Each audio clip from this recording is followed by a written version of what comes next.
if 3 people are shot by drive-by shooting in Britain, that's 1 incident. Right. And the numbers are skewed and stacked in ways like that. But I don't spend all the time on that. No. Jim, you also have a new book. Got a new book, Our Occulted History. Oh boy, this is number one. This has got an explanation of the Exchange Stabilization Fund in there. It also quotes from the 2011 study to show that just this handful of people control the economy of the world. Basically, the whole back part of the book is the New World Order, and with the numbers, statistics, facts to show you that it goes beyond conspiracy theory. Now, my question that I bring up in here is, well, who are these folks, and why do they think they have the right to rule over everyone? And what I find is it tracks all the way back through history. What I was really shocked and amazed at is that in 2000, the selection of 2000, George W. Bush, of course, was running against Al Gore. And we now know that Al Gore won the election, all right? But they stopped the count in Florida, and the Supreme Court gave it to Bush. So that's the selection of 2000. But yet I knew that was going to happen because there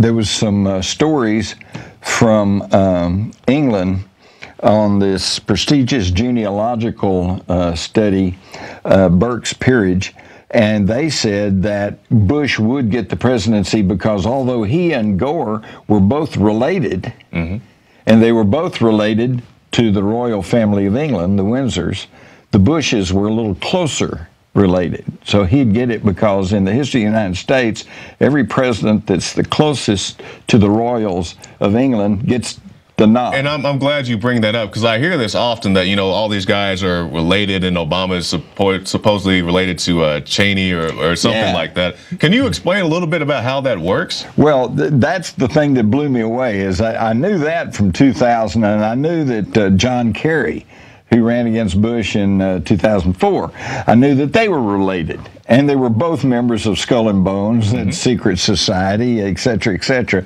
And so I'm figuring, well, they're all keeping it in the family here. But then I thought, well, Barack Hussein Obama, how can he be related, right?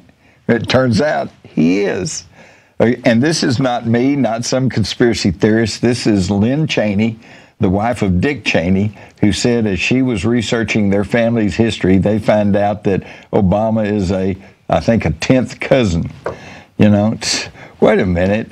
I mean, are you related to the Windsors?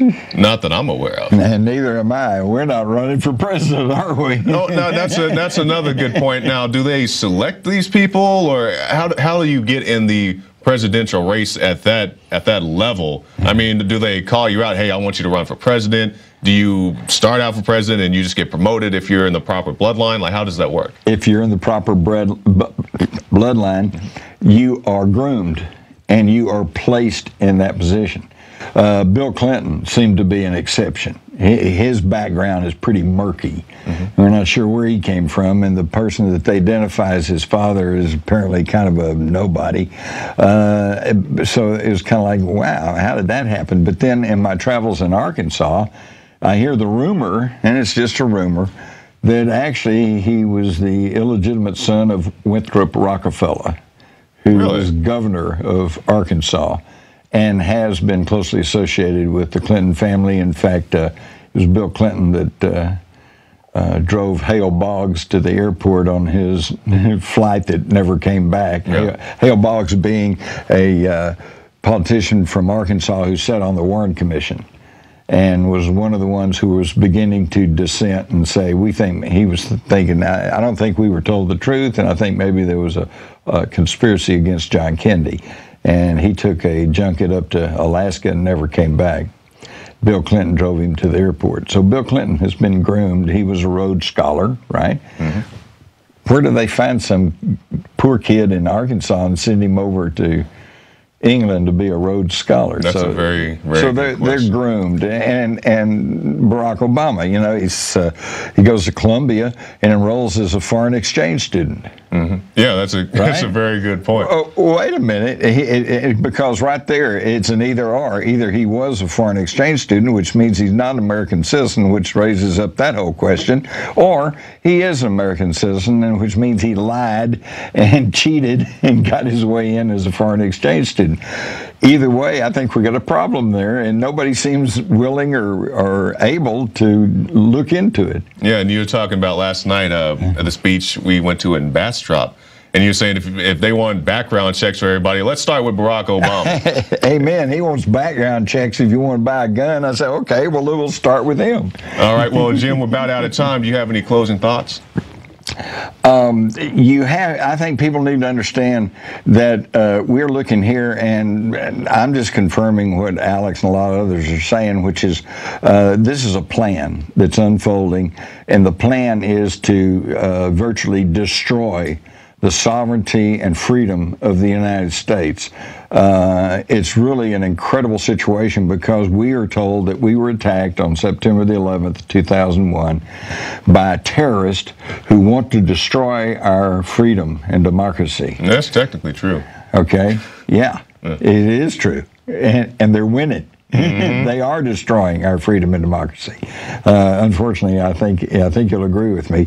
It doesn't. When you peel away all of the pronouncements and all the flack and fluff, you find out it does not actually point to Middle Eastern terrorists, does it? Oh, yeah, it's definitely terrorists. I'm just not saying it's the people they told us Oh, it it's was. terrorists, but it's not those Arab Muslim terrorists. It's somebody else.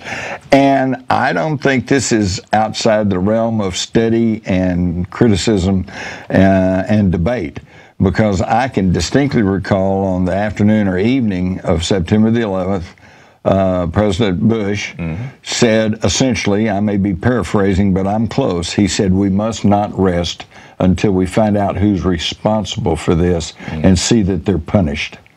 So I'm just trying to do what my president said do. Mission accomplished. We saw him standing in front of the big banner, mission accomplished, and whatnot. Jim Marrs, thank you for your time, sir. Thank you.